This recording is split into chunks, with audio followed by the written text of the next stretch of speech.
Perburuan terhadap Perdana Menteri Israel Benyamin Netanyahu terus berlangsung. Jaksa Pengadilan Kriminal Internasional menegaskan permohonan banding Israel atas perintah penangkapan Benyamin Netanyahu harus ditolak dan dihentikan. Banding Israel dinilai tidak dapat diajukan karena Netanyahu dalam proses hukum yang sedang berlangsung. Bak Gayung bersambut. Desakan penangkapan Netanyahu disambut positif oleh juru bicara Uni Eropa Peter Stanu. Menurutnya, semua negara Uni Eropa berkewajiban melaksanakan surat perintah penangkapan yang sudah dikeluarkan oleh ICC. Ya, bisakah Benyamin Netanyahu segera ditangkap atas kejahatan kemanusiaan dan kejahatan perang yang telah ia lakukan di Gaza, Palestina? Untuk membahasnya sudah bergabung pakar hukum internasional dari Unjani, Profesor Hikmahanto Juwana, dan juga pakar hubungan internasional dari Presiden University, Dr. Muhammad Sigit Andi Rahmat. Selamat sore, Bapak-bapak. Selamat sore. Baik, saya ke Prof. Hikmah terlebih dahulu. Prof, kalau ada pengajuan banding dari pihak Israel, ini artinya kita bisa menggambarkan bahwa posisi Israel saat ini khawatirkah dengan surat perintah penangkapan terhadap Benyamin Netanyahu? Ya, yang pasti mereka khawatir dan mereka menggunakan haknya dengan mengatakan bahwa Israel bukan anggota dari Statuta Mahkamah Kejahatan Internasional atau Statuta International Criminal Court, sehingga tidak seharusnya Israel, dalam hal ini Benyamin Netanyahu dan Gallant yang merupakan Menteri Pertahanan ketika itu, bisa diajukan dalam proses hukum. Padahal sebenarnya ini kan masih dalam proses jaksa menuntut untuk menghadirkan Netanyahu ke Den Haag dan kemudian diinterogasi, mungkin gitu ya prosesnya. Kalau di Indonesia proses penyelidikan dan penyidikan yang merupakan kewenangan dari kejaksaan, dan nantinya kalau memang masalah yurisdiksi itu dipermasalahkan, itu kalau jaksa sudah mengajukan hal ini ke Mahkamah Kejahatan Internasional, baru ada istilahnya eksepsinya yang mengatakan bahwa karena Israel bukan anggota dari ICC, maka tidak seharusnya peradilan atau Mahkamah Kejahatan Internasional ini mempunyai yurisdiksi. Tetapi belum mereka sudah melakukan hal ini, dan saya yakin beliau juga sudah berbicara dengan sejumlah negara, terutama negara-negara Eropa yang ingin mengatakan bahwa sebenarnya Netanyahu tidak bisa dinyatakan bersalah karena dia melakukan hak untuk membela diri, yaitu atas serangan dari Hamas pada tanggal 7 Oktober 2023. Nah, inilah, jangan lagi kita percaya sama negara-negara barat. Ya, dominasi kulit putih harus sudah selesai. Kita mengatakan bahwa pelanggaran HAM berat ini harus diperiksa.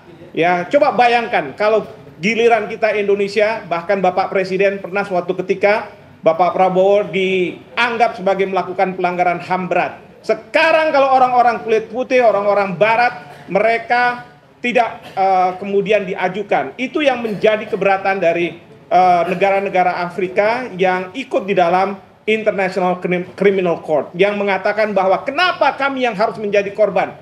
Giliran negara-negara barat, pelaku-pelakunya bahkan Israel selalu mendapat perlindungan dari negara-negara barat. Jadi kita sudah harus akhiri soal masalah-masalah seperti ini, dan kita harus keras mengatakan Netanyahu seharusnya memang diperiksa, meskipun nanti ada formalitas, technicality yang mungkin Israel bisa lakukan, tapi bukan pada tahap sekarang ini. Dan kita minta negara-negara barat itu seperti Kanada, mereka mengatakan bahwa kalau Netanyahu ada di bumi Kanada, maka Kanada akan melakukan penangkapan dan kemudian membawanya ke Den Haag. Memang kalau saat sekarang sulit karena Netanyahu saat ini ada di Israel, dan saya yakin polisi Israel tidak akan mau menangkap Netanyahu dan membawa Netanyahu ke Den Haag untuk menghadapi pemeriksaan yang dilakukan oleh jaksa penuntut umum atas dasar surat penangkapannya. Demikian. Baik, Prof. Seharusnya alasan membela diri jangan digubris sama sekali oleh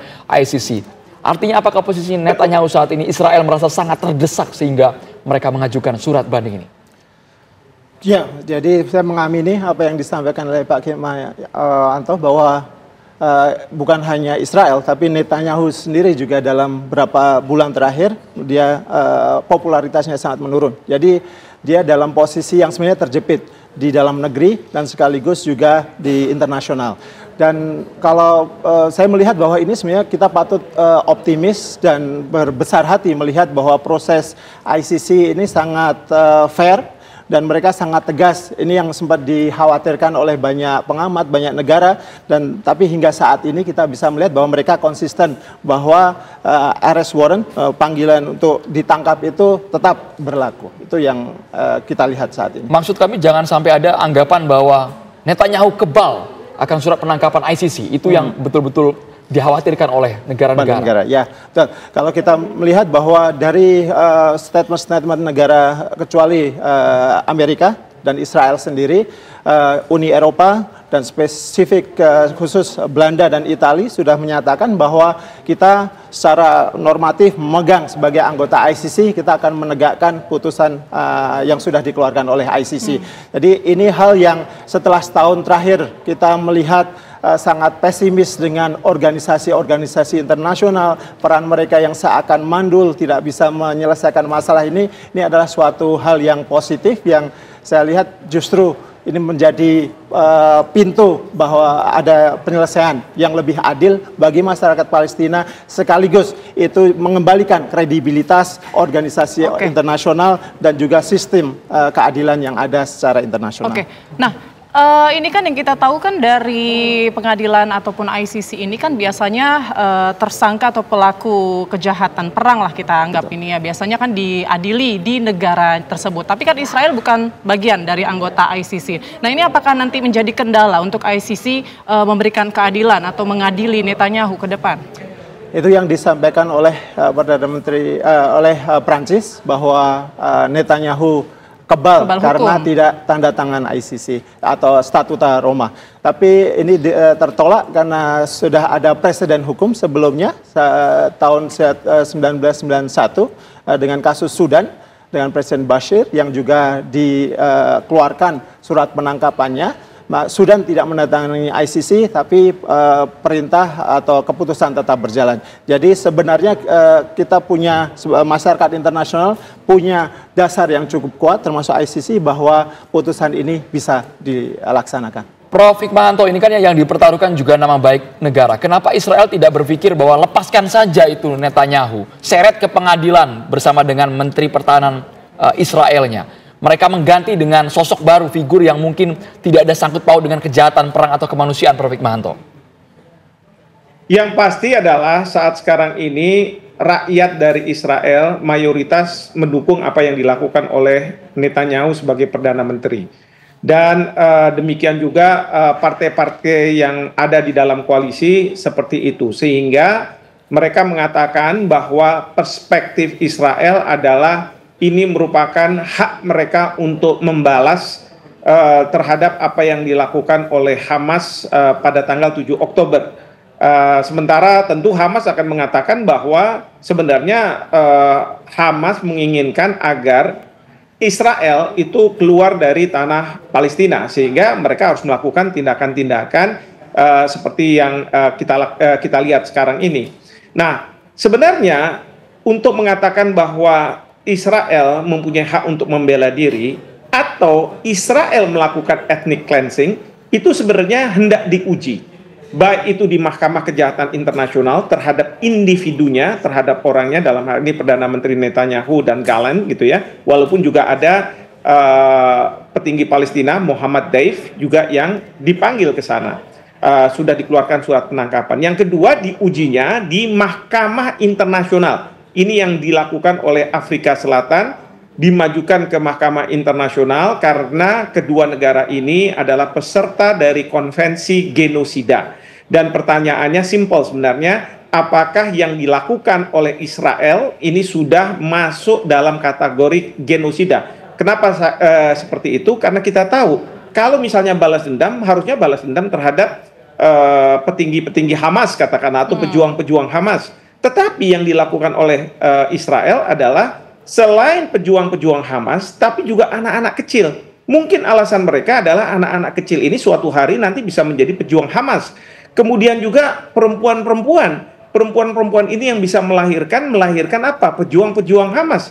Jadi mereka habisi itu semua. Ini kan sama saja melakukan ethnic cleansing.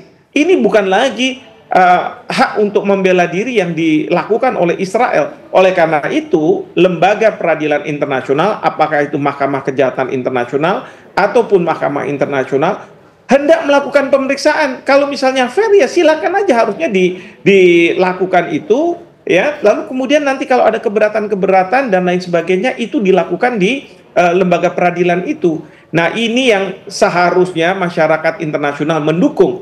Tapi sekali lagi, ya, karena negara-negara barat gitu ya, Amerika Serikat, Inggris, Prancis, semua berada di belakang Israel. Sehingga apa? Mereka ini tidak mau menganggap bahwa ini merupakan ethnic cleansing, ya, atau mengarah menduga ke arah ethnic cleansing, ya. Meskipun saya harus salut juga dengan rakyatnya, ya, di Amerika Serikat, para mahasiswa-mahasiswi mereka melakukan protes, demikian juga di Inggris, di Prancis. Tetapi pemimpin-pemimpin negara ini, kalau menurut saya mereka hipokrit. Ya, kenapa saya katakan hipokrit? Giliran kita dituduh-tuduh melakukan pelanggaran HAM berat. Pada waktu Timur Timur berintegrasi dengan Indonesia, mereka mengatakan aneksasi, dan banyak yang melakukan pelanggaran HAM berat dari para prajurit kita. Saya katakan ini tidak fair. Jangan percaya lagi dengan negara-negara barat kalau bicara soal hak asasi manusia. Tidak ada itu. Baik, Prof. Kita sudah lihat dan kita saksikan di Palestina. Baik, Prof, artinya ini masih menjadi tanda tanya juga ya, kemudian seberapa berani negara-negara yang tergabung dalam ICC ini kemudian menangkap Netanyahu jika berkunjung ke negara mereka. Karena kita lihat saja Prancis misalnya bagian dari ICC, tapi ternyata dia mengklaim bahwa Netanyahu kebal hukum misalnya. Apakah Anda juga meragukan keberanian dari negara-negara ICC ini?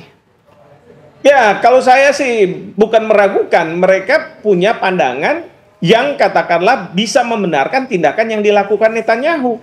Kan sebenarnya surat penangkapan yang dikeluarkan oleh ICC ini sebenarnya membatasi ruang gerak dari Netanyahu sehingga dia tidak bisa berpergian ke berbagai negara. Ingat, presiden kita Pak Prabowo juga pernah tidak diberikan visa ke Amerika Serikat. Kan itu karena apa? Mereka menganggap bahwa ini melakukan pelanggaran HAM berat dan lain sebagainya. Apa seperti itu? Ya, giliran Netanyahu sekarang 40.000 orang sudah meninggal, masih saja mengatakan bahwa seharusnya tidak dilakukan hal seperti itu.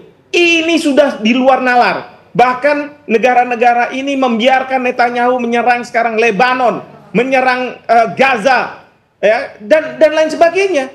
Ini menurut saya double standard hipokritnya negara-negara barat. Jadi kalau misalnya, mohon maaf ya, teman-teman LSM yang memperjuangkan hak asasi manusia masih mendengar mereka, salah besar. Di satu sisi dunia melihat bahwa genosida, ethnic cleansing sudah terjadi, tapi backingnya begitu kuat Pak Sigit, Amerika, Inggris, Prancis, sehingga membuat Netanyahu makin jumawa, merasa bisa lepas dari surat penangkapan ini. Kita bisa melihatnya putusan ICC ini sebagai setengah gelas penuh atau setengah kosong, ya.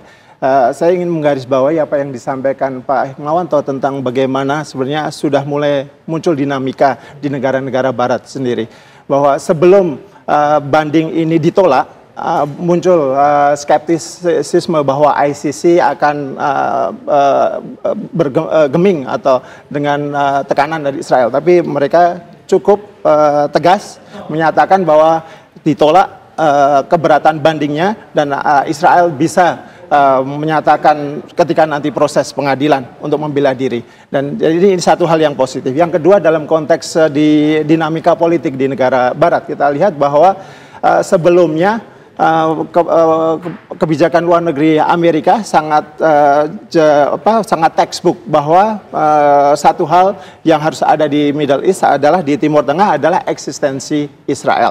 Tapi hal ini sudah mulai menjadi diskusi bahwa bagaimana bahwa eksistensi Israel itu tidak berarti memberikan cek kosong, bahwa mengkritik Israel bukan berarti menanyakan eksistensi, menginvestigasi kejahatan perang itu bukan berarti menafikan eksistensi Israel ataupun mendukung Hamas. Ini selama ini narasi-narasi inilah yang selalu dimainkan oleh Israel dan pendukungnya. Tapi ini sudah mulai bergeser, bahwa saya yakin Trump pun mulai menghitung-hitung bahwa sejauh mana, pertanyaan tadi Mas Andrew, sejauh mana sebenarnya cost bagi Amerika untuk regional Middle East, Timur Tengah, dan mungkin di level internasional dengan masih menjaga, mempertahankan Netanyahu, mulai akan dipertimbangkan. Dan saya juga justru melihat Trump sebagai, dengan latar belakangnya mungkin akan muncul sebuah bisa jadi kejutan-kejutan, karena Trump bisa akan bertanya bahwa selama ini cost-nya terlalu besar bagi Amerika. Pertanyaannya, siapa sebenarnya yang superpower di sini? Apakah Israel atau Amerika? Ini sebenarnya mungkin tantangan yang akan ditujukan kepada Trump. Siapa sebenarnya superpower di sini? Kalau hanya selalu mengikuti tanpa syarat dari keinginan Israel. Itu saya pikir Israel tanpa Netanyahu semakin menjadi kemungkinan. Oke, menarik sekali untuk dibahas selanjutnya. Nanti kita juga akan bahas soal efektivitas dari surat ataupun juga kebijakan dari ICC terhadap penangkapan Netanyahu ini beneran efektif gak sih? Atau kalau misalnya tidak efektif, apakah ada instrumen lain yang bisa dilakukan untuk menangkap penjahat perang Benyamin Netanyahu? Usai jeda kami akan hadirkan sesaat lagi.